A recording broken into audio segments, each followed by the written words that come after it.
setahun pertama bisa dibilang berat kita perjuangannya, kemudian kita mau promosi juga nggak punya uang, kemudian sampai antri, kira-kira kalau sekarang ya kayak Mega Cuan itulah, antriannya panjang banget gitu ya. Tapi antri itu sebenarnya bukan karena ramai sekali, tapi karena meja di dalam itu cuma 5 meja. Saya selalu nyari teman-teman yang muda-muda, yang kreatif, yang semangatnya tinggi. Kalau masalah agama, masalah ibadah dan lain-lain, insya Allah ketika masuk ke sini bareng teman-teman yang soleh-soleha, insya Allah mereka berubah insya Allah.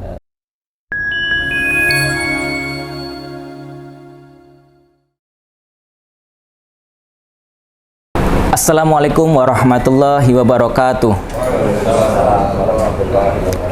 Bismillahirrahmanirrahim. Perkenalkan, nama saya Muhammad Yasir Amni, selaku pembawa acara pada acara hari ini.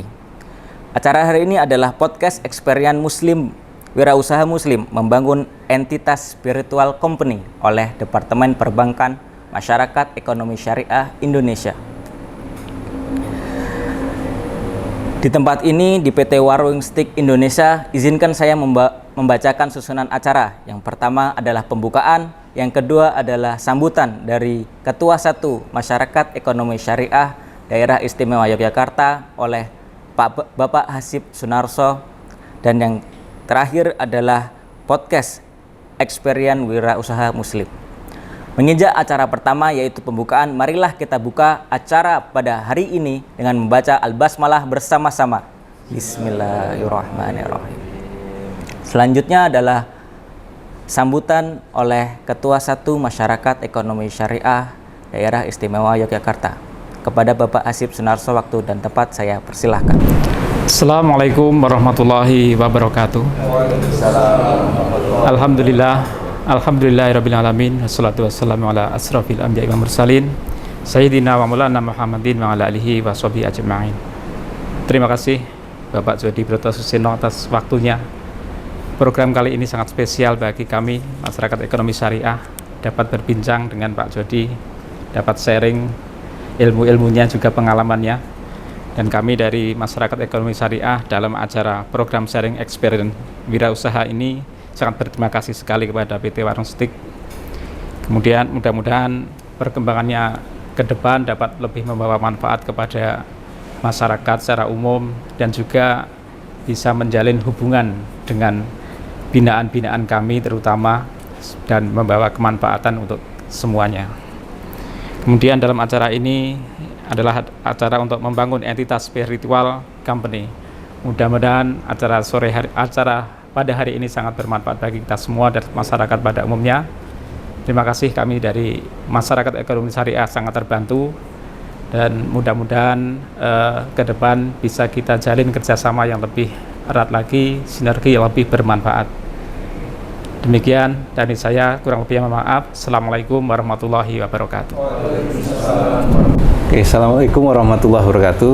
Waalaikumsalam warahmatullahi wabarakatuh. Alhamdulillahirabbil wassalatu wassalamu ala anbiya'i wal mursalin. Allahumma sholli wa sallim ala Muhammad wa ala ali Muhammad Muhammad. Yang insyaallah dimuliakan oleh Allah, yang kami banggakan Bapak Jody Broto Suseno dalam suasana Ramadan, bulan yang mulia. Allah pertemukan kita, dan alhamdulillah kita dari masyarakat syariah Daerah Istimewa Yogyakarta memilih Pak Jody untuk menjadi teladan, karena kita lihat brandnya beberapa kali di online itu, satu warung menjadi steaknya Indonesia kemudian halal. Nah, itu menarik bagi kita. Mudah-mudahan nantinya bisa menjadi seperti yang diharapkan, yang didoakan tadi pas baca sholat ya, mendapatkan awet halal. Oke. Sehat Pak Jody? Alhamdulillah sehat. Oke. Sebenarnya Pak Jody itu mimpinya ketika kecil itu apa sih ya? jangan-jangan jadi bankir itu. Jadi kita nasibnya tertukar malah. Gimana Pak Jody? Ya, bismillahirrahmanirrahim. Assalamualaikum warahmatullahi wabarakatuh. Waalaikumsalam warahmatullahi wabarakatuh. Alhamdulillahirabbil alamin. Allahumma sholli ala sayyidina Muhammad wa ala sayyidina Muhammad. Selamat datang teman-teman semua dari masyarakat ekonomi syariah di kantornya PT Warung Steak Indonesia. Ini kantor baru. Tadinya kantornya di rumah saya, tapi karena berkah pandemi, rumah saya itu kalau kan di kampung gitu ya, jadi teman-teman pada ngantor ke rumah saya. Oh, itu warga tetangga semua pada keberatan. Sehingga kemudian akhirnya, wah ini kantor selama pandemi, kemudian kita pindahin ke menara ini. Menara ini tadinya itu buat pesantren. Pesantren, santri-santri semua ngaji di sini. Kemudian karena pesantrennya dipindah ke Pakem, dekat rumahnya Mas Yuli. Nah, ini support Mas Yuli juga, pesantren di Pakem. Itu akhirnya gedung ini kosong, sehingga kemudian teman-teman itu udah kantornya pindah ke sini aja di lantai 5 sama 6. Nah terus wah kalau lantai 5 6 tangganya gimana nih, kan berat ini. Ya udah sekalian olahraga lah, karena kita kan nggak tahu kalau lift habis berapa. Akhirnya kemudian dihitung-hitung kayaknya kita nyoba lift deh, karena kita kan di Warung Steak belum ada yang pakai lift. Siapa tahu nanti dicoba di kantor Warung Steak bisa pakai lift juga, jadi kita bisa dapat view yang ini, nanti teman-teman bisa lihat view-nya nih 360 derajat. Kalau ke kantor saya itu view-nya semuanya bisa lihat Merapi, bisa lihat mana-mana. Ya alhamdulillah, saya itu apa ya, kalau anak-anak waktu zaman dulu itu cita-cita tuh rata-rata pasti jadi pilot. SD itu pasti pengennya jadi pilot. Jadi ya itu rata-rata pasti pilot. Nah, kemudian begitu SMP, SMA lah, kemudian saya berubah, pengen jadi arsitek. Pengen kuliah arsitek. Nah, kemudian daftarlah saya di arsitek. Daftar di arsitek, terima di Atmajaya, kuliah arsitek, tapi alhamdulillah nggak sampai lulus. Nggak sampai lulus, kemudian karena cita-cita saya arsitek itu supaya bisa pengen gambar rumah aja. Nah, ketika saya kuliah sampai semester 5, saya udah bisa gambar rumah. Wah, saya ngapain lah kuliah lama-lama. Akhirnya saya putusin buat keluar aja lah, buat ngerjain yang lain. Nah, ngerjain yang lain itulah usaha. Tapi sebenarnya saya kenal usaha itu di SMA. Pertama-tama saya tahu usaha itu di SMA. Zaman saya dulu SMA nih, kayaknya zamannya sama Pak Rosyid juga nih. Iya, zaman saya SMA itu masih sangat jarang orang punya cita-cita jadi pengusaha. Nah, tapi temen duduk sebelah saya itu cita-cita jadi pengusaha. Kan sering nulis tuh nama, tanggal lahir, cita-cita apa. Saya lihat dia, saya kan cita-citanya arsitek tuh. Saya lihat sebelahnya, pengusaha. Pengusaha itu apa sih? Saya nggak tahu pengusaha. Pengusaha itu kayak ayah saya. Oh, ayahnya dia ternyata pengusaha. Nah, saya belajar pengusaha itu ya pokoknya mandiri, kemudian nggak jam kerjanya nggak ada, nggak diatur-atur, kemudian penghasilannya ya lumayan. Dan saya pikir, wah kayaknya oke juga jadi pengusaha nih. Tapi kalau saya pengen jadi arsitek, pengen bisa gambar rumah, ya udah tetap kuliah arsitek. Oke, terima kasih Pak. Jadi kemudian ini berkaitan dengan membangun keluarga. Apa dulu pertimbangannya nikah muda, Pak? Jadi atau itu karena episode dari pengen jadi wirausaha itu? Iya, jadi ceritanya dulu SMA, kemudian saya daftar perguruan tinggi negeri. Itu alhamdulillah nggak keterima. Sehingga kemudian setahun saya masuk bimbingan tes gitu ya, supaya tahun depan bisa daftar lagi perguruan tinggi negeri. Nah, selama setahun nganggur itulah saya ketemu sama istri saya yang sekarang. Ketemu, kemudian selama setahun nih kita luntang-lantung kemana-mana gitu ya. Tapi saya udah mulai belajar usaha tuh, ngapain ya, hal yang positif yang bisa kita lakukan. Nah, akhirnya saya sama istri saya ini, pacar saya zaman dulu. Itu kita bikin mantan. Kita bikin apa nih? Ya udah kita bikin parcel, kemudian bikin kaos partai. Itu mulailah saya nyoba usaha tuh ketika sama istri saya jalan, ketika sama-sama nganggur nggak ada kerjaan gitu, kita mulai belajar usaha di situ. Oke, dalam bangun usaha kan tentunya dinamikanya banyak, gagal, kemudian sukses, gagal lagi, sukses lagi. Nah, bagaimana ini stamina Pak Jody membangun warung ini tetap bisa berjalan tuh? Nah, itu saya kan tadi pacaran setahun. Nah, kemudian di usia saya 23 tahun tuh saya langsung mutusin udah nikah aja lah. Karena saya nggak mau pacaran kelamaan, nggak mau main-main nggak jelas segala macam. Udah saya lamar aja, saya pengen nikah. bikin nikah muda ya, 23 tahun itu kemudian nikah. Nah ketika nikah, setahun kemudian saya punya anak, nah mulailah itu tantangannya di situ tuh. Nah kan sebelum nikah tuh saya udah usaha dan itu semua gagal semua. Nah ketika nikah, udah saya semakin kuat ini, harus sukses ini, udah nggak ada pilihan lain karena udah punya anak juga. Kemudian saya dapat ketika nikah itu saya dikasih motor sama orang tua saya walaupun motornya masih nyicil. Nah kemudian motor itu saya jual, saya mutusin sama istri saya udah kita hijrah ke Jogja aja. Saya dulu nikah di Solo. Di Solo, tinggal di Solo. Kemudian motor dijual, saya ngontrak di Jogja di jalan Demangan itu, Jalan Cendrawasih, outlet pertama kita itu. Nah, saya nyewa rumah itu dulu nggak disewain, tapi tulisannya di kontrak kos, terima kos putri. Nah, saya sama istri saya kemudian berhenti, istri saya suruh nanya, coba deh siapa tahu bisa dikontrak semuanya. Karena rumah itu bukan di jalan utama, jadi bayangan saya itu harga rumah itu nggak mahal. Nah benar ketika ditanya ternyata harganya setahun itu 7 juta. Nah motor saya jual laku 8,5 juta. Jadi yang 7 juta buat sewa rumah Demangan, luasnya 135 meter. Kemudian kamarnya 2, jadi saya tinggal di situ sama istri sama anak saya. Ada garasi mobilnya karena saya nggak punya mobil, ya garasi itu buat dapurnya. Jualannya di mana? Di teras rumahnya. Jadi teras rumah di Demangan itu sampai sekarang bekasnya masih ada tuh teman-teman kalau mau ngelihat sejarahnya Waroeng Steak sekarang ke Jalan Cendrawasih itu ya kita sebutnya the first outlet the first. Nah itu yang di lantai satunya itu suasana Waroeng zaman dulu ya kayak gitu, pagernya kayu sengon, mejanya kayu, lampunya pakai rotan. Jadi bener-bener modalnya itu ya 1,5 juta tadi kan 8,5 juta motornya, 7 juta buat sewa tempat, 1,5 juta saya buat renovasi pakai kayu sengon dan lain-lain. Tentunya kan berkembang itu kan usaha, kemudian juga butuh modal. Nah itu bagaimana strateginya Pak Jody itu? Apakah cari investor atau ke bank gitu kan? Atau ke mana itu? Iya, awalnya ketika buka warung steak tahun 2000 itu, wah ini omsetnya benar-benar wah nggak kor-kor. Ini ada catatannya. Ini catatan sejarah, nanti teman bisa syuting nih. Catatan sejarah ini catatannya istri saya, tulisannya istri saya. Omsetnya itu malah pernah kosong itu. Nah, itu kosong itu berarti nggak ada orang beli sama sekali. 96.000, 30.000 sebulan 5.500.000 omsetnya bulan pertama. Jadi setahun pertama itu Waroeng Steak itu benar-benar berat. Perjuangannya kita besarin brand.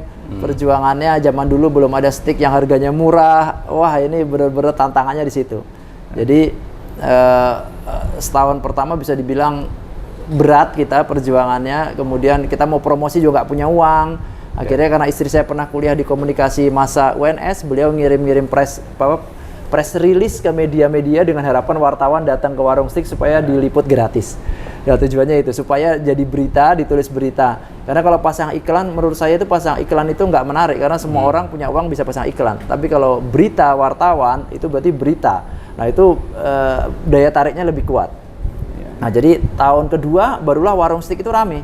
Baru mulai rame, kemudian sampai antri kira-kira kalau sekarang ya kayak Megacuan itulah, antriannya panjang banget gitu ya. Tapi antri itu sebenarnya bukan karena rame sekali, tapi karena meja di dalam itu cuma 5 meja. Jadi kalau 5 meja itu kursinya 4 berarti cuma 20 seat di dalam itu. Dan itu sengaja saya biarin biar antri sampai keluar, biar jadi viral. Cuma viralnya zaman dulu nggak masuk di sosmed gitu loh. Viralnya zaman dulu itu ya udah viral gitu aja rame. Akhirnya orang makin penasaran kan, makin penasaran. Nah kemudian karena sudah mulai rame tadi benar Pak Rosid, kemudian berpikirlah saya udah mulai gimana caranya supaya bisa makin rame lagi, makin besar lagi. Istilahnya sekarang scale up lah. Gimana kita men-scale up bisnis kita. Nah berarti yang saya lakukan kan saya harus pilihannya 2, memperbesar outlet yang di Demangan itu atau kita buka cabang. Nah karena ini tempatnya kecil, jadi akhirnya pilihan saya buka cabang. Nah berpikirlah mulai buka cabang kedua itu di tahun kedua. Tahun kedua pengen buka cabang, nah kemudian mikir tuh, wah gimana nih, modalnya dari mana? Tadi pertanyaan modalnya dari mana? Kalau saya ngajuin ke bank, itu saya yakin bank gak ada yang percaya ya. Karena agunan saya juga nggak punya, ada modal pas-pasan, buka cabang kedua juga, wah gimana nih harus buka cabang kedua. Nah kemudian saya maju ke orang tua, ke keluarga-keluarga. Jadi saya datang ke almarhum bapak saya, ke ibu saya, ke Pak D, Om, Tante, saya semua saya datengin, saya bilang, saya punya brand nih Waroeng Steak & Shake. Antriannya panjang. Wah, ada fotonya antriannya panjang. Kemudian menunya seperti ini, harganya seperti ini. Insya Allah segmennya pas buat mahasiswa. Nah saya tawarin kayak gitu, kemudian mereka pada berminat. Oh iya deh, ikut deh kita. Terus gimana pembagiannya? Ya udah, saya sebagai pengelola sekaligus pemilik brand saya minta 50% tanpa saya keluar modal. Nah terus mereka semua yang modalin saya kasih 50%. Jadi pembagiannya seperti itu. Jadi saya tanpa keluar modal, saya bisa buka cabang kedua, dimodali semua sama keluarga, mulai dari sewa tempatnya, bangunnya, peralatannya, semuanya. Sehingga bukalah cabang yang kedua. Terus berkembang cabang ketiga, keempat, sampai ketujuh. Saya masih pakai cara itu Pak Rasid. Saya masih pakai cara keluarga-keluarga semua ikutan, kumpulin. Baru kemudian cabang ke-8, saya udah mulai punya modal sendiri itu. Saya mulai punya modal sendiri, akhirnya saya buka sendiri tanpa pemodal. Cabang ke-8, 9, 10, 11 dan seterusnya. Nah, kalau ditanya pemodal luar masuk itu di tahun keberapa, cabang keberapa, saya agak lupa, tapi ya mungkin kira-kira di cabang ke 30-an lah. Ke cabang 30-an. Sekarang ada berapa, Pak? Sekarang ada 107 cabang di bawah PT Waroeng Indonesia. PT Warung Steak Indonesia itu ada Waroeng Steak, ada Obong, ada bebek goreng Haji Selamat by Waroeng, ada X-Gym, wah itu total ada 107 cabang. Ya, oke. Kemudian yang menarik itu brandnya halal itu ya. Jadi Pak Jody ini dapat hidayah dari mana itu?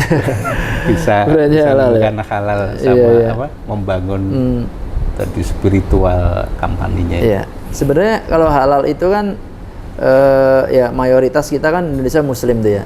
Jadi ini sebenarnya juga teman-teman sebenarnya bukan cuma pengusaha Muslim ya, non Muslim pun menurut saya kalau usaha itu ya harus ngurus sertifikasi halal. Itu kan termasuk awal kan ya Pak Jody. Iya. Nah itu saya dari awal emang udah komitmen, wah kita mumpung karena steak itu kan identik sama bahan-bahan yang nggak halal. Nah kalau itu ketika saya bikin warung steak ini harus halal, gimana caranya gitu. Nah akhirnya mulailah kita. Nah kebetulan karena bahan-bahan saya semua bahan-bahan lokal yang ada di pasar, jadi aman ketika ngurus sertifikasi halal tuh ya udah lancar gitu aja, nggak ada bahan-bahan yang susah. Kemudian daging juga zaman awal dulu nggak ada daging impor, semuanya lokal dari pasar. Jadi kita gampang buat melangkah ke proses halal. Yang kita sadari memang mayoritas Muslim di Indonesia, sehingga ketika kita ngurus halal ya makin bagus, makin rame warungnya, gitu, makin percaya oh ini satu-satunya steak yang halal begitu. Itu mudah waktu itu atau sulit untuk mengurus sertifikat halal itu? Gampang-gampang susah, susah. Tapi sebenarnya kalau kitanya yakin bisa sih ya nggak ada yang susah sih. Emang yang paling terakhir itu, yang paling ini tuh ketika dari yang pengurus halalnya itu harus ketemuan langsung dengan saya. Karena itu penting itu. Ketika ketemuan langsung sama saya heran kenapa harus ketemu saya gitu, apa nggak bisa teman-teman aja di dapur sih. Ternyata beliau menyampaikan bahwa Mas Jody sebagai ownernya bisa nggak meyakinkan bahwa nanti ketika ada bahan yang nggak ada tetap harus halal semuanya. Yang terpenting itu, karena penting nih kadang-kadang kita udah pakai kecap merek ini, pakai saus merek ini, kemudian di tengah jalan habis. Karyawan harus beli kecap saus dengan misalnya merek itu nggak ada, harus cari merek yang lain. Nah berarti dia harus nyari yang halal. Nah itu dari MUI harus ada pernyataan dari saya bahwa ini yakin semuanya halal. Itu kan juga ada entitasnya ya, ekosistemnya, supplier dan sebagainya. Itu bagaimana Pak Jody mengedukasi kehalalannya itu? Ya sebenarnya di awal-awal dulu itu ada beberapa pilihan ya. Saya bisa tuh sebenarnya ganti supplier karena banyak beberapa supplier yang masih belum nyembelih dengan halal, terutama jagal-jagal ini. Ya supplier daging, ayam kebanyakan itu. Karena saya supplier kan ngambil dari pasar sekitar. Ya artinya mereka supplier kecil gitu loh. Kadang-kadang belum bersertifikasi halal juga. Nah kemudian karena saya nggak mau ganti supplier pada saat itu, dari awal tuh kita udah dibantu sama supplier yang ada di pasar sekitar. Ya udah kita kumpulin aja semua supplier, kita ajari, kita panggil MUI-nya, tolong diajarin cara nyembelih yang halal. Sehingga mereka juga belajar, mereka juga upgrade ilmunya, sehingga kita berusaha sama-sama buat halal. Jadi bukan cuma saya, tapi supplier saya juga harus berusaha buat halal. Tahun berapa itu Pak? Halal itu 2004? Iya kira-kira mungkin 2004-2005 ya. Kemudian juga saya lihat multiplier efek dari PT Warung ini kan luar biasa. Ada SMP, Iya. sahabatku, Iya. SMA sahabatku, kemudian Ponpes sahabatku, itu kan luar biasa. Artinya kalau pengusaha punya apa namanya giroh, semangat ke sana itu kan sebenarnya luar biasa nih untuk didedikasikan ke umat itu. Jadi itu juga jenengan dapat ilham dari mana itu? Kok enggak buat diskotik saja atau apa gitu? Iya. Ya sebenarnya kan awal berdirinya sekolah itu dari rumah tahfidz, Pak Rosid. Jadi saya dulu pengen punya anak-anak saya itu semua penghafal Quran. Nah, karena itu lingkungannya juga harus lingkungan penghafal Quran. Nah, karena itu kemudian ketika Ustadz Yusuf tablik akbar di Jogja cerita tentang rumah tahfidz, cara bikin rumah tahfidz nih loh, rumah tahfidz ada konsep bagus tentang gimana sih cara anak-anak ngafal Quran, belajar Quran tanpa harus bikin pesantren, tanpa harus punya masjid sendiri. Nah, saya kemudian ngelihat, wah ini kayaknya konsep yang keren nih. Walaupun zaman dulu belum ada rumah tahfidz itu. Ketika Ustadz Yusuf cerita tentang rumah tahfidz itu zaman dulu belum ada proyek percontohan itu belum ada. Tapi semangat saya sebagai pengusaha berarti kayaknya ini bisa diaplikasiin ya. Karena di Dersan ini rumah saya masjidnya udah ada, saya tinggal beli satu rumah aja di depan masjid. Ya udahlah saya belilah satu rumah itu. Kemudian ya karena saya ingin punya anak-anak yang penghafal Quran, ini dekat sama rumah saya juga, saya cari ustadz buat jaga rumah itu. Kemudian saya undang warga sekitar termasuk anak-anak saya buat ngajar ngaji di situ. Udah belajar ngaji di sini aja. Sama ustadz ini dekat rumah juga, teman-temannya anak-anak saya semua pada belajar ngaji di situ. Nah, berjalanlah rumah tahfidz. Jadi rumah tahfidz itulah awal dari kemudian pesantren, sekolahan. Nah, dari rumah tahfidz itu kan awalnya dulu cuma 8 santri. Ustadznya 1, kemudian berkembang jadi 10 santri, 12 santri, terus berkembang terus. Awalnya itu anak-anak kan dia sekolahnya keluar. Jadi Pak Rosid dia di situ cuma tinggal ngafal Quran, belajar agama, sholatnya ke masjid. Sekolahnya di mana? Sekolahnya mereka keluar. Ada yang SD di SD Dersan, ada yang di SMP mana, mereka keluar. Nah, saya ngelihatnya kemudian karena nggak kondusif ya di sekolah di luar, jam pulangnya juga beda-beda. Nah, kemudian mulailah saya berpikir buat bikin sekolahan sendiri. Kenapa nggak kita bikin sekolahan sendiri supaya anak-anak ini bisa kemudian kita bisa atur sekolahnya cuma sampai duhur aja. Duhur istirahat, masuknya mungkin agak dimundurin supaya mereka bisa ngafal Quran dulu. Nah, awalnya gitu. Jadi semua tuh jalannya tuh ya udah jalan gitu aja. Jadi nggak ada yang saya rencanain segala macam. Jadi dari pingin punya anak-anak yang ngafal Quran, jadi rumah tahfidz. Pingin supaya anak-anak di rumah tahfidz ini belajar ngajinya lebih lama, bikin sekolahan. Nah, kemudian berkembang akhirnya jadi makin besar jadi pesantren. Kalau mensinergikan antara perusahaan sama Ponpes itu gimana itu? Mentautkannya, kaitannya spiritualnya itu? Saling doa atau? Ya, teman-teman kan tahu ya kalau sekolahan itu buat profit itu pasti susah. Sekolahan itu pasti masih tambah terus ya? Masih subsidi terus, pasti subsidi. Kecuali memang kalau kayak pesantren itu kalau muridnya udah 1000. Udah 1000 itu mungkin dia baru bisa mandiri. Nah, kalau di pesantren sahabatku saat ini tahun 2023 masih 650 santri, alhamdulillah. Jadi buat ngejar ke 1000 tuh Mas Yuli, makanya targetnya nih nambah ruangan, nambah kelas, nambah asrama supaya benar-benar bisa mandiri. Nah, terus hubungannya sama warung gimana? Jadi warung itu tetap kita masih mensubsidi gaji ustazahnya, pembangunannya, semuanya. Nah, kemudian yang luar biasanya nih Pak Rosid, itu kan sebenarnya bagian dari sedekah juga. Dan sedekah yang memang kunci sukses usaha itu sebenarnya sedekah. Kalau teman-teman tanya kemana-mana, benar sedekah itu udahlah, itu kunci sukses usaha itu ya di sedekah. Dan ini saya rasakan, jadi pesantrennya makin besar, ya warung yang bantuin, warungnya juga makin besar lagi. Karyawannya juga jadi santri itu ya? Automatically? Jadi atau gimana? Awalnya sih karena saya juga ngurusin pesantren juga, ngurusin warung stick juga. Di pesantren saya banyak belajar karena saya nggak ada dari dunia pesantren tuh. Saya tuh sekolahnya juga tadi di Atmajaya malah sekolah Kristen, nggak ada pendidikannya di pesantren sama sekali nggak ada. Nah, tapi saya ketika punya pesantren saya jadi belajar di situ. Belajar gimana anak-anak sebelum dan setelah ngafal Quran ditutup mereka berdoa dulu. Habis sholat mereka berdoa, doain ustadz ustazahnya, doain teman-temannya, doa orang tuanya, didoain. Isinya tuh cuma belajar agama, ngaji, doa. Di pesantren itu saya cuma itu aja. Nah, saya ngambil pelajaran dari situ. Luar biasa ya. Dan anak-anak pesantren kita ini kemana-mana loh Pak Rosyid. Saya tuh baru tahu kemarin ke luar negeri ketemu ayah saya santri pesantren sahabatku, luar biasa. S2 di luar negeri ketemu di mana-mana dan mereka sukses-sukses. Bahkan ustadz-ustazahnya sukses semua. Ada yang punya motor 2, ada yang punya mobil. Saya bilang gajinya nggak seberapa tapi punya motor, punya mobil. Nah, ini yang disebut keberkahan. Keberkahan pesantren. Nah, mungkin Waroeng ini ya kecipratan dari keberkahan pesantren ini. Nah, yang saya lihat diantaranya mungkin karena kekuatan doa, ngafal Quran, ngaji yang jalan di pesantren ini. Nah, konsep ini yang dikit-dikit kemudian saya coba ambil, saya coba terapin di usaha. Nah, saya yang nggak ada basicnya agama, tapi saya kan kepingin juga punya karyawan-karyawan yang soleh-soleha, gitu ya, pingin banyak manfaatnya juga. Karena karyawan zaman sekarang ya, kita mau gaji seberapapun, tetap kurang. Bahkan malah kalau di pemerintahan udah seberapapun masih korupsi juga. Nah, itu yang salah siapa tuh ya? Kalau saya ngeliat yang salah ya orangnya gitu.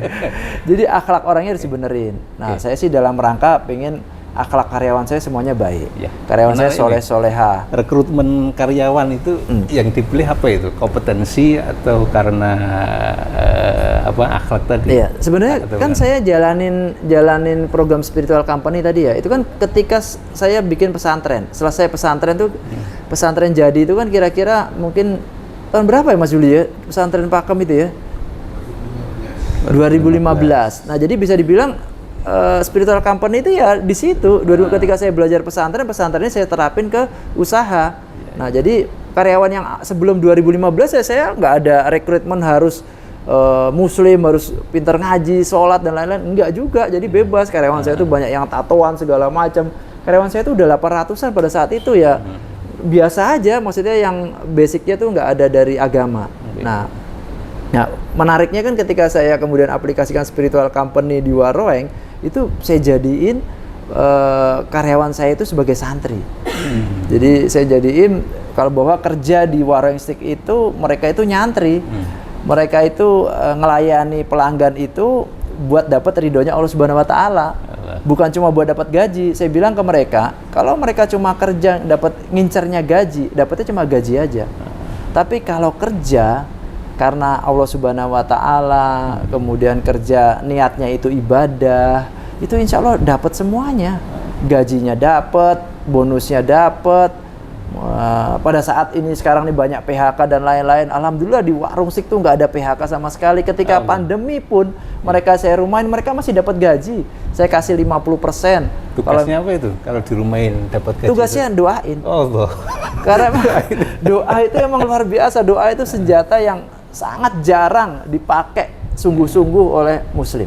Sangat jarang dipakai. Karena saya punya teman banyak ya, bukan cuma muslim, non-muslim pun saya banyak teman.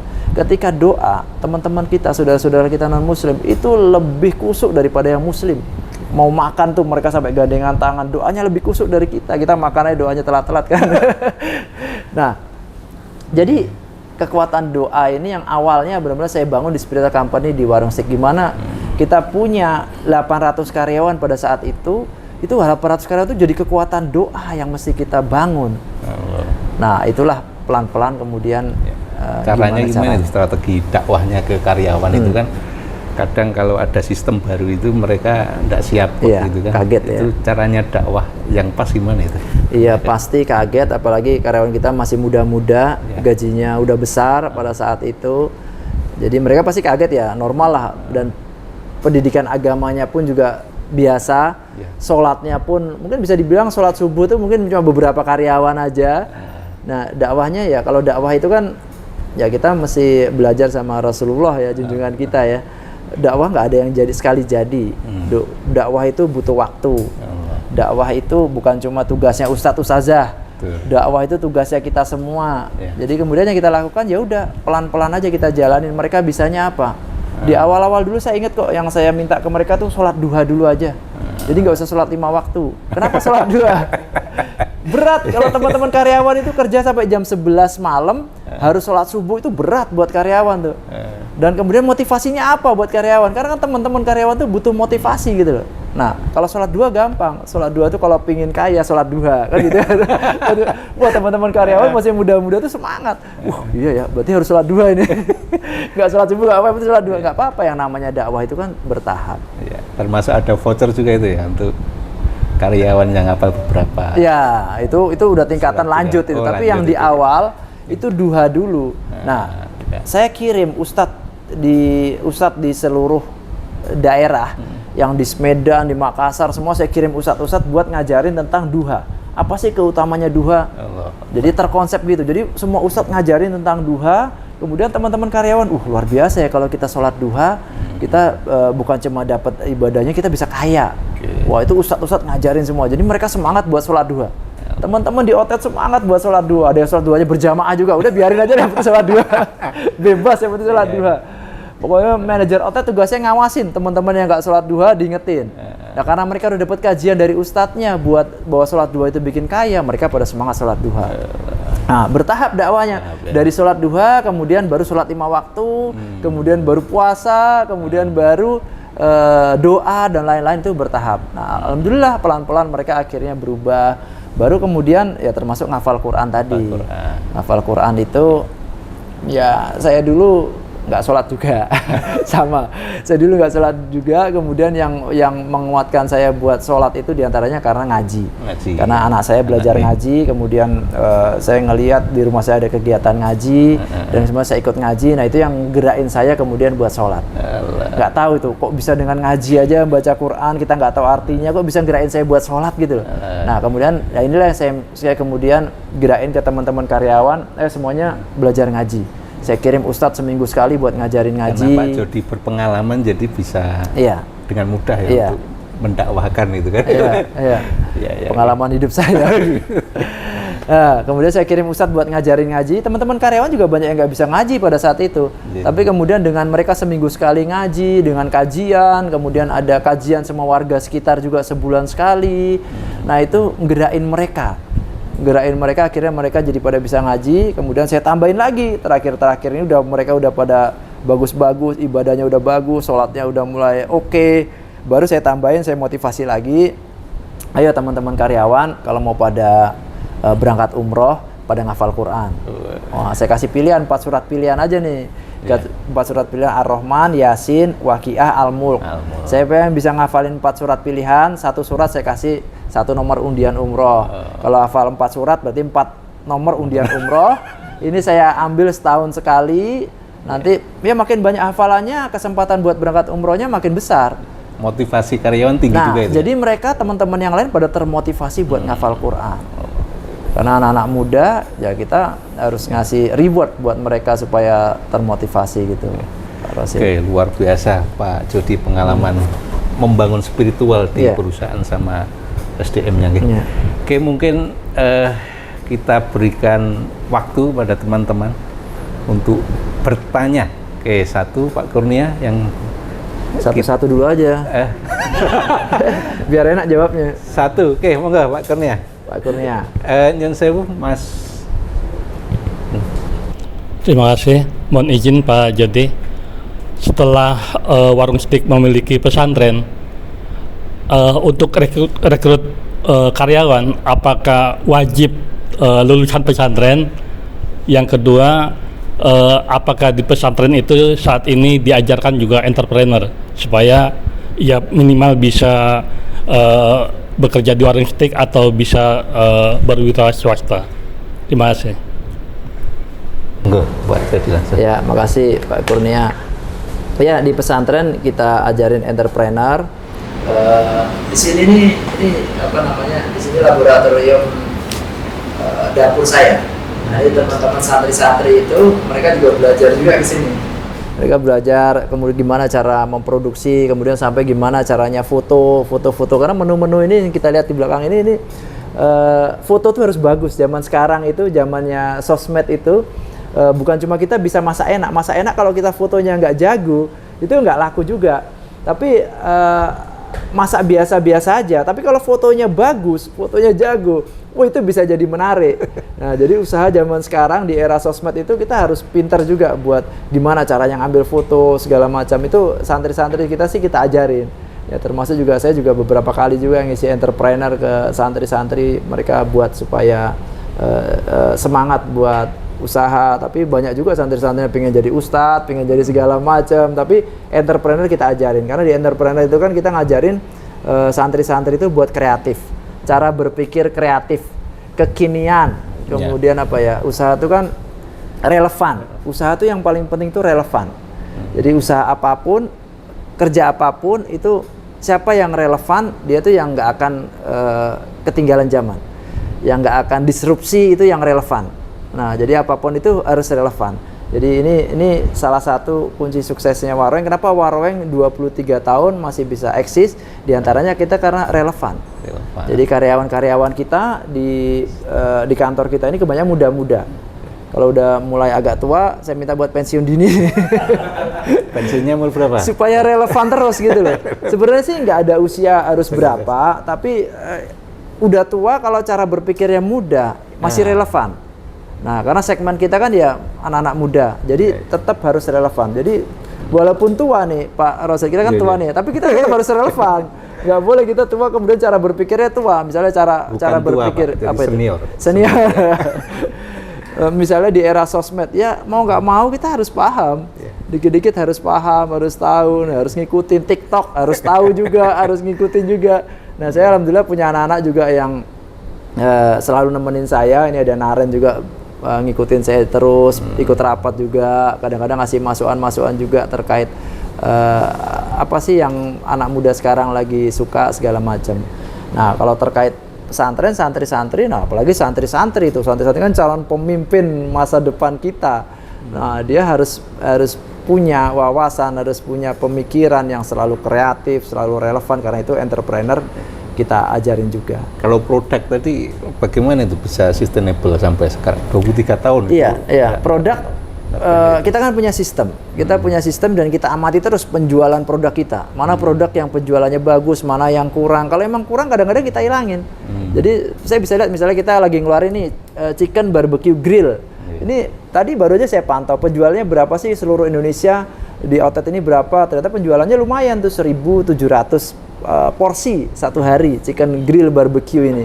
Nah, kita amati nih kenapa nggak bisa lebih optimal lagi.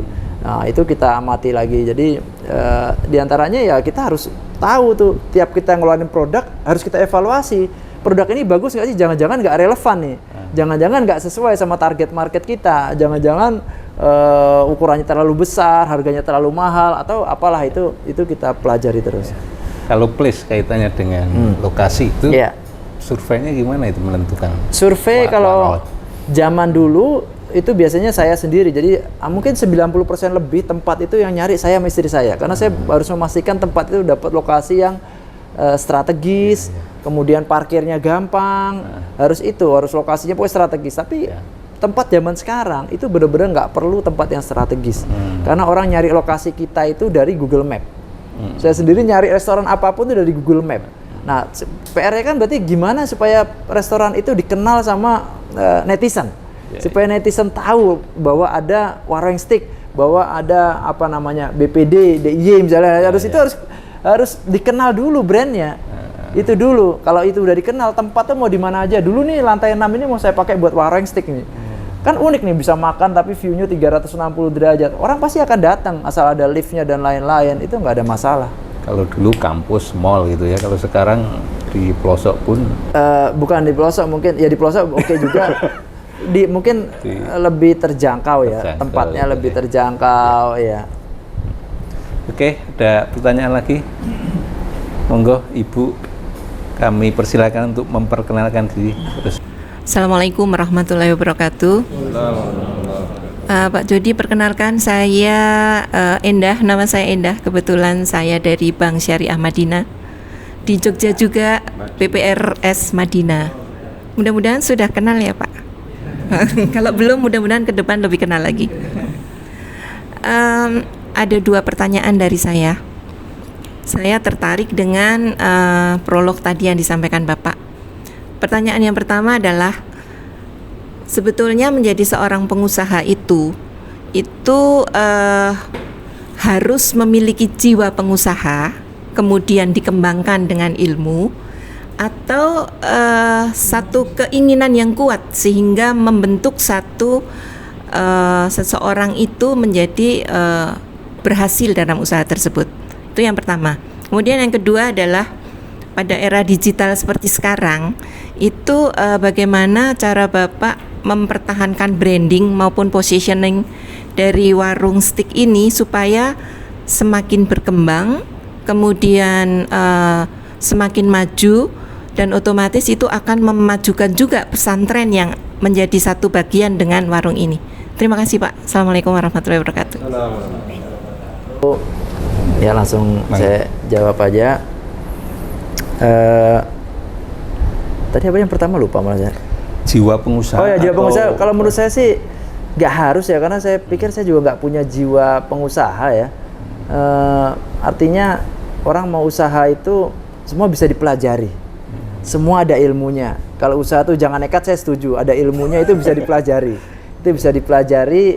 Kemudian apa ya? Mungkin fokus, kemudian tekun, mau kerja keras. Mungkin itu aja ya. Kalau saya sih lebih ke, karena saya dari dulu tuh saya kerjain sendiri semua, Bu. Jadi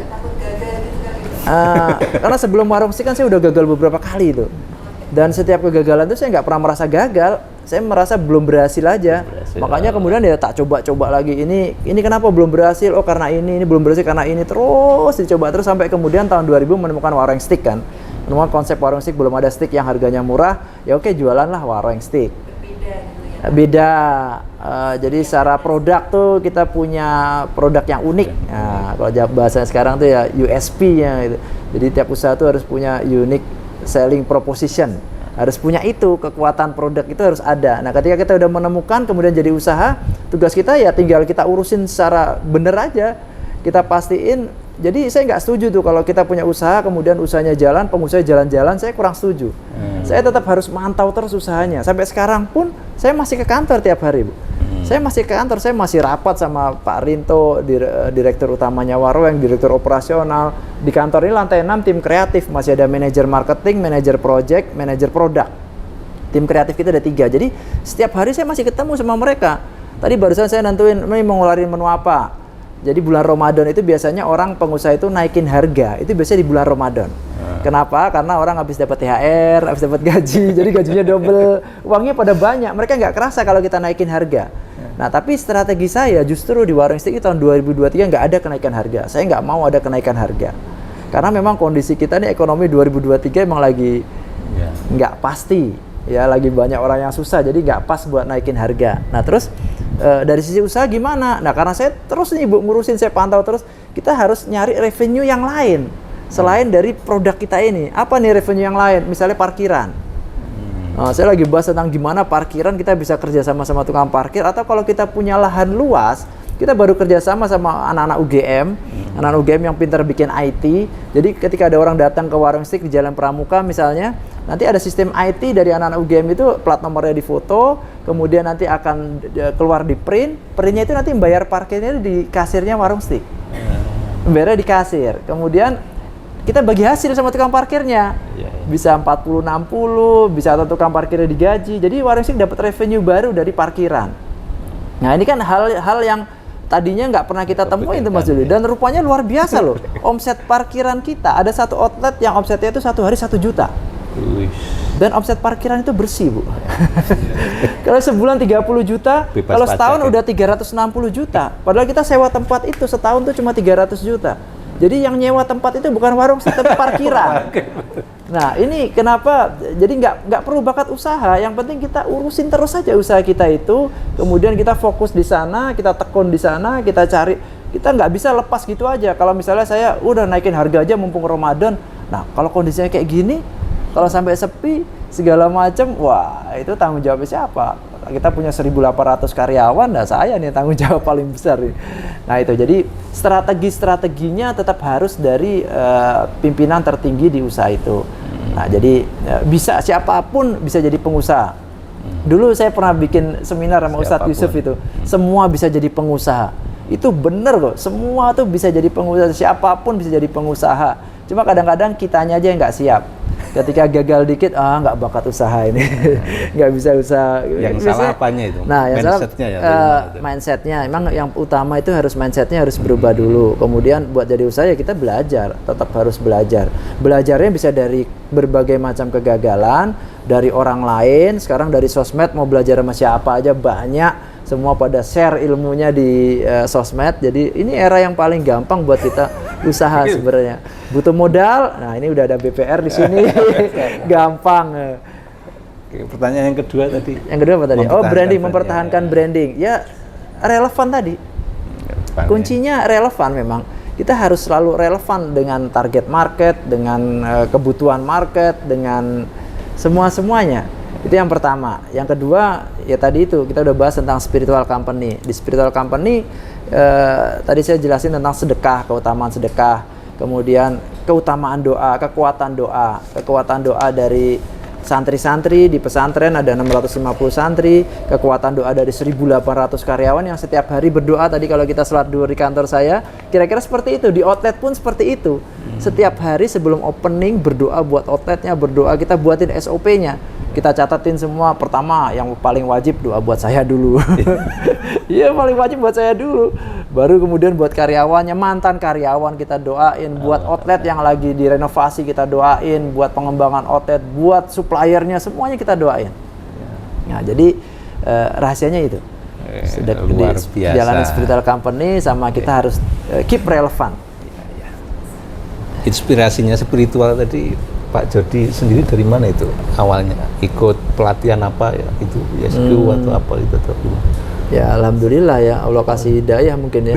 Lewat pesantren sahabat lewat teman-teman, lewat yang lain mungkin. Oke, lagi kami silakan satu lagi. Silakan bebas lah. Ini mau nanya-nanya bebas lah sampai sore ya, nggak apa-apa. Beliau sudah bercucu, luar biasa. Pak Nur kalah Pak Nur.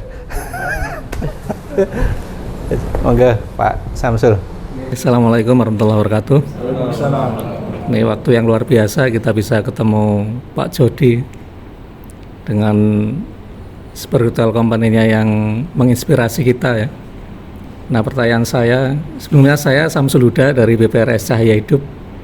Ini semua dari komunitas BPR Syariah. Mudah-mudahan juga kita berharap ke depannya Pak Jody berkolaborasi dengan kami sehingga bisa lebih dalam kita menyerap energi spiritual company-nya untuk kita semuanya. Nah, pertanyaan saya, dulu mungkin di awal kan Pak Jody merintis dengan luar biasa effortnya sehingga mungkin mencari SDM itu tanda petik mungkin agak relatif lebih mudah. Nah, sekarang dalam kondisi yang sudah membesar begini, kira-kira ada parameter atau kriteria khusus untuk SDM yang baru, mengingat mungkin spirit kemudian motivasinya itu kan sudah berbeda ya, karena melihat BS sudah sedemikian menggurita misalkan begitu.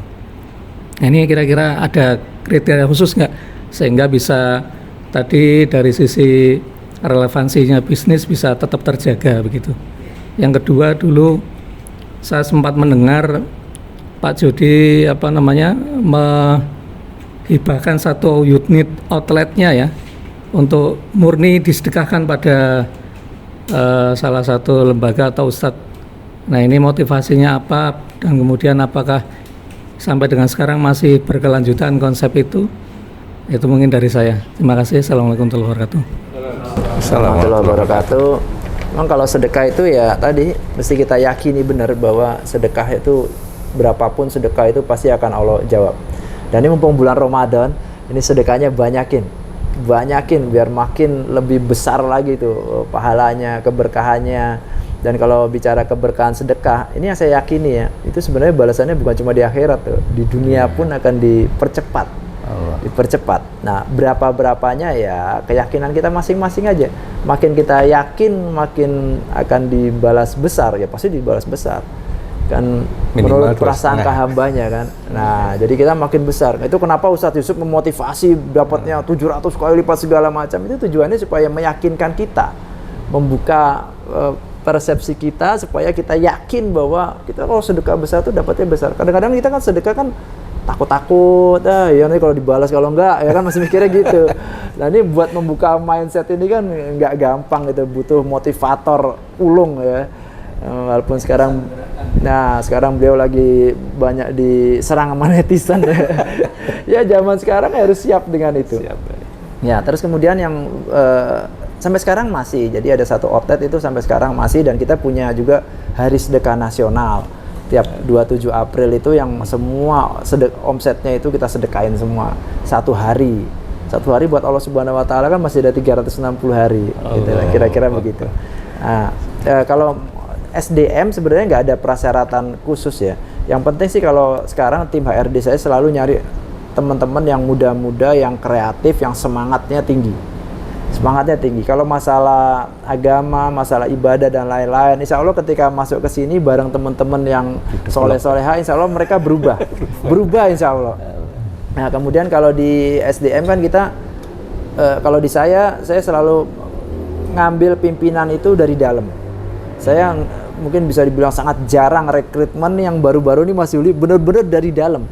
Jadi kayak direktur utama saya itu Pak Rianto itu benar-benar karyawan pertama saya. Bukan karyawan pertamanya Warung Steak loh ya. Karyawan pertama saya. Jadi saya pertama kali usaha itu jualan susu segar kaki lima pakai gerobak tuh beliau yang bantuin saya. Sekarang jadi direktur utamanya Warung Steak. Nah, kemudian direktur operasionalnya Mas Bagus itu dulu dari nyuci hotplate dari Bandung. Jadi teman-teman 1.800 karyawan tuh ngeliatin bahwa saya tuh ngambil karyawan tuh, ngambil pimpinan tuh bener-bener dari bawah. Jadi mereka tuh akan berusaha buat ngejar, nggak ngambil dari luar toh. Jadi mereka tuh termotivasi, mereka makin loyal sama perusahaan, mereka juga ya paham ya kondisi saat ini kan kita makin wah banyak itu perusahaan-perusahaan yang mau nyaplok karyawan kita, bahkan gaji ada yang mau digaji ratusan juta. Saya bilang kenapa nggak diambil, ambil aja keluar aja. Enggak, pasti lebih senang di Warung Steak. Ya udah kalau gitu bagus, alhamdulillah. Itu saat ini banyak seperti itu. Jadi bukan cuma startup aja tuh yang narik-narik orang dengan gaji besar ya, dan akhirnya dikeluarin semua karena gajinya kebesaran. Ternyata perusahaan-perusahaan kuliner lokal pun banyak yang caranya seperti itu, dan itu cara-cara yang nggak berkah. Saya tekani ke teman-teman, itu cara-cara yang nggak berkah. Perusahaan yang kayak gitu nggak akan tahan lama lah biasanya. Jadi memang usaha itu benar itu Pak. Jadi keberkahan itu memang itu yang paling utama. Itu yang saya kejar, itu yang saya cari. Itu yang saya ajarin ke seluruh karyawan saya bahwa ya kalau mau keluar ya bilang yang baik-baik. Siapa tahu dulu pernah ada nyuri-nyuri apa kayak bikin es teh tanpa ngomong. Yang baik-baik kan itu kan jadi gak berkah itu. Itu kalau kebawa terus besok di akhirnya ditanyain gimana. Makanya sekarang alhamdulillah saya senangnya karyawan saya kalau mau keluar itu pasti WhatsApp ke saya atau datang ke rumah saya karyawan yang lama-lama itu. Mengawasnya gimana itu? Bapaknya Susah. Cara sih enggak awas udah biarin aja. Saya ikhlasin aja udah. Tapi mereka punya ganjelan ketika mau keluar pasti mereka datang atau minta maaf atau minta ridho saya ketika saya keluar, minta dimaafin dan lain-lain. Itu menurut saya itu udah jadi tolak ukurnya bahwa program spiritual company kita itu jalan. Artinya karyawan kita udah merasa takut bahwa ada yang ngawasi, bahwa ada hari pembalasan itu ada. Itu karyawan saya itu udah merasa kayak gitu. CCTV tidak perlu tiap kamar ya. Oke, mungkin satu lagi. Monggo Pak Hasib. Terima kasih Pak Jody. Assalamualaikum warahmatullahi wabarakatuh. Saya Hasib dari BPD Syariah. Jadi selama ini kami ngelola dunia pendidikan Pak dan kesehatan ya, terutama nasabah-nasabah kami seperti itu. Ya, mungkin nanti kita minta izin dulu Pak Jody. Kalau kita minta sharingnya Pak Jody untuk teman-teman mahasiswa. Jadi kami sering adakan acara-acara itu dengan teman-teman mahasiswa. Jadi nanti untuk sharing bisnisnya kita izin minta waktu dulu. Terus yang kedua, kami itu juga ada kelompok-kelompok binaan. Jadi semacam kayak peternakan selama ini. Jadi kan dulu itu kan Warung Steak itu kan tahu kami itu ya hanya ayam, kemudian sapi ya, bahan bakar daging sapi. Tapi kan kemudian ada juga bebek juga. Nah itu kan sebetulnya berarti juga ada potensi lah untuk nasabah-nasabah kami yang misalnya ada kampung mu'alaf kami kan juga ada ngelola peternakan kambing lah, itu misalnya bisa disinergikan, itu kan berarti kan juga bisa membawa kemanfaatan, atau juga peternakan bebek yang ada di wilayah-wilayah binaan kami. Ya mungkin itu saja Pak Jody, atur nuwun. Makasih. Insya Allah kalau ada waktunya, insya Allah. Ya bisa mungkin kayak bebek itu kan potensinya besar itu, kayak bebek saya satu outlet itu bisa 100-300 bebek per outlet per hari. Lah kalau di Jogja aja ada total kita ada 15 outlet. Wah, berarti kali berapa ratus ribuan bebek itu lah, itu se-Indonesia juga masih kurang-kurang terus, makanya harga bebek nggak stabil ya karena kebutuhan bebeknya itu lebih besar. Makin ramai bebek itu memang yang masih kurang-kurang terus. Kalau ayam insya Allah ternak udah banyak, sapi itu juga bisa dibilang kurang juga karena kita kan pakainya cuma khas dalam sama khas luar. Jadi satu sapi itu yang dipakai paling cuma 10 kilo, 15 kilo. Wah, itu susahnya di situ. Makanya kita agak susah buat kerjasama sama satu gitu tuh. Jagal itu susah. Biasanya kita ada satu orang ya, dia yang kerjasama sama jagal-jagal khas dalam khas luarnya dia ambil semua, dikumpulin di store ke warung steak. Ya itu karena memang kebutuhan kita yang sudah makin besar. Ya pokoknya peluangnya besar lah sebenarnya. Cuma kadang-kadang kita nggak paham aja tuh teman-teman calon pengusaha maupun pengusaha kadang-kadang nggak paham kebutuhan itu sebenarnya apa aja sih ya. Contohnya nih saya cerita sayur mixed vegetable-nya warung itu ya. Itu kalau kita lihat sayur mixed vegetable itu tahu nggak Pak Ros itu dari mana itu sayurnya? Kira-kira dari mana di sini yang banyak sayur itu dari mana? Dari ada yang tahu Sawangan. Dari Sawangan, dari Wonosobo gitu ya. Salah. Itu sayur itu yang bisa nyukupin kebutuhan warung steak itu dari Cina loh. Saya juga baru tahu kok sayur itu dari Cina. Jadi import dari Cina, plastikan itu dari Cina. Ada satu supplier besar saya minta jangan dari Cina, saya supplier besar itu nggak tahu dia dari mana, bukan dari Cina yang jelas dah. Itu dia aja nggak bisa nyukupin kebutuhan warung steak, saking besarnya kebutuhannya. Nah bahannya apa lagi sebenarnya masih banyak sekali. Itu baru warung steak loh ya, belum usaha-usaha yang lain gitu loh. Jadi sebenarnya tuh teman-teman ini calon pengusaha, mahasiswa segala macam itu kalau mau ngeliat di sekitarnya itu banyak banget kebutuhan yang memang bisa dibikin usahanya gitulah kira-kira. Saya lagi paling sering nih kerjasama sama kampus nih, lagi seneng saya kerjasama sama mahasiswa-mahasiswi itu karena mereka pintar-pintar, kreatif ya, kayak tadi sistem IT buat parkiran itu kan sebelumnya nggak kepikir, ketika kerjasama mahasiswa, ternyata bisa jadi juga. Ini saya lagi mau bikin gimana caranya bikin French fries ya. Jadi alat buat bikin French fries, karena French fries itu selama ini kita masih impor terus. French fries yang kita makan di KFC, McD dan lain-lain itu impor itu. Bisa nggak sih Indonesia bikin gitu loh? Saya lagi pengen bikin, kalau bisa bikin kentang saya mau saya ganti tuh. Kentang lokal bikinan kita sendiri. Karena itu kalau bisa, itu warung sih kebutuhannya kentang itu dahsyat itu. Tontonan itu Pak, bukan cuma kiloan, tontonan itu dahsyat. Ada supplier daging dulu ya, impor ini impor. Dia pernah ikut seminar saya, kemudian Mas bisa nggak kita jadi supplier? Oh boleh, kalau emang bisa harganya masuk, oke. Begitu dia kirim barang, kemudian kita trial, udah oke nih. Begitu oke, harganya oke, begitu tahu kebutuhannya warung, mundur langsung. Karena saking besarnya kebutuhannya. Ya bisa dibayangin tuh kalau satu outlet omsetnya bisa 50 juta aja. Berapa ratus orang yang datang ke warung steak, berapa kebutuhannya, itu besar banget itu. Oke, luar biasa Pak Jody. Mudah-mudahan kita bisa membangun entitas yang ada ini juga ekosistemnya gitu nih, di perguruan tinggi, di perbankan, di pelaku usaha dan lain sebagainya. Sebelum closing Pak Jody, mimpi Pak Jody, plan ke depan itu masih apa sih gitu kira-kira? Apa masih ada lagi? Iya. Ya kadang-kadang kita tuh merasa udah cukup ya, Ya kalau cukup sih saya alhamdulillah cukup. Cukup, tapi pesantren masih butuh besar. Kemudian masih banyak yang bisa kita kembangin.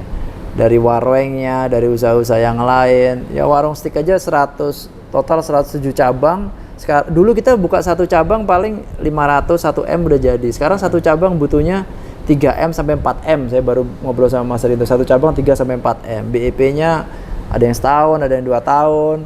Nah ini kan siapa tahu kerjasama bisa juga di BPR. Bisa. Siap-siap ya. Jadi ya potensinya masih besar sekali dan saya sih masih yakin masih bisa dikembangin. Ini kita baru bahas Indonesia. Saya masih punya plan bisa buka di luar negeri, di Malaysia, di Thailand. Kita udah mulai endorse ke atlet bulu tangkis yang kelasnya dunia, juara dunia, Hendra dan Hasan. Nah, jadi kita warung stick udah dikenal di seluruh dunia, tinggal ditungguin sama orang Malaysia, orang Thailand kapan nih buka warung stick di Malaysia, di Thailand, udah ditungguin. Cuma ya nanti dulu lah, Indonesia masih belum lengkap. Jadi kita masih mau besarin warungnya, kemudian pesantrennya, kemudian ya berkembang ke yang lain-lainnya, ya masih besar lah.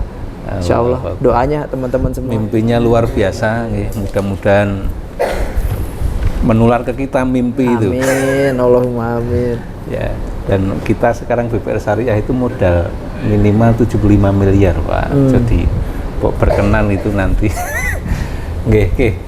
Terakhir closing statement untuk memotivasi teman-teman milenial supaya bisa berwirausaha, dan tadi kuncinya berkah dari teman-teman, artinya siapapun teman-teman nggak buat jadi pengusaha itu nggak perlu bakat, nggak perlu ya intinya pengusaha itu bisa dipelajari, yang penting kita tekun, yang penting kita fokus, yang penting kita optimis. Dan yang terpenting ya kita harus selalu berdoa. Doa nih kunci kesuksesan dari semuanya lah. Itu adanya di doa. Sehingga usaha kita berkah itu bukan cuma dunia tapi harapannya berkah juga di akhirat. Itu Pak Rosyid, terima kasih semua teman-teman. Terima kasih Mas Jody, mudah-mudahan selalu sehat. Amin. Amin, sama-sama.